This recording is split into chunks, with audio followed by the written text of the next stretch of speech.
transition. It was July 1975, and I was alone at home watching the third set of the Wimbledon men's final between Jimmy Connors and Arthur Ashe on a black and white coin meter television. As a kid, I was pretty keen on tennis.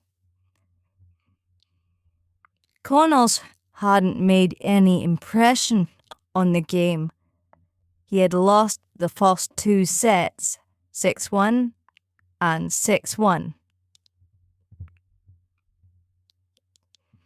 If he lost the next set, then he would lose the championship.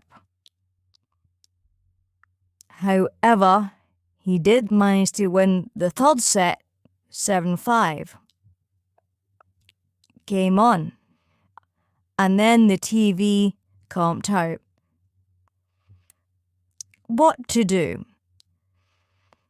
I desperately searched around the house for a cue ball bit to feed the meter, but could not find one. Does tennis get covered on BBC Radio? Maybe. Do we have a radio? There might be one somewhere around, I thought. This had been turning into an exciting final. Jimmy was back in it. And then a damn TV had run out of money. The screen was blank. And so I couldn't watch the match, but maybe I could listen to the commentary. I didn't know for sure if we had a radio in the house, however, and my mother was more of a Coronation Street fan on a TV. Frantically searching about, I came across a wee cheap, portable plastic tranny in the kitchen cupboard, transistor radio. But it was useless, no batteries. It probably hadn't been used for ages. I was about to give up when I suddenly remembered that there was an old wooden cabinet valve radio in the cellar in the course outside. There was just a chance it might still work. They built them to last in those days.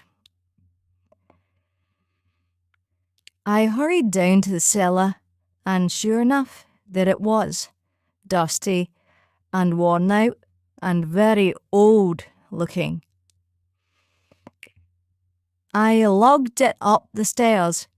It weighed a ton, only to discover that there was no plug on the end of the wire.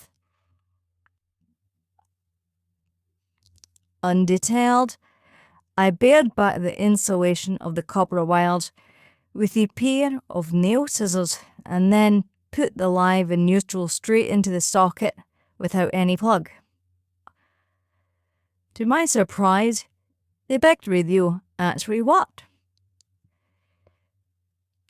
When I tuned the dial to find a station, I picked up a weak, faraway sound of BBC Radio 2.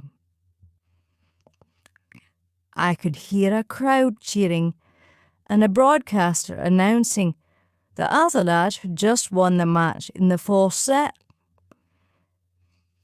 I was puzzled.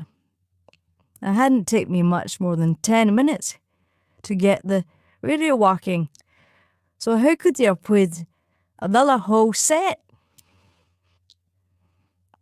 And then at 5 p.m. news broadcast came on, but my watch and the clock on the mantelpiece said it was still only 4 p.m. It appeared that this dusty old radio was broadcasting 1 hour ahead in time.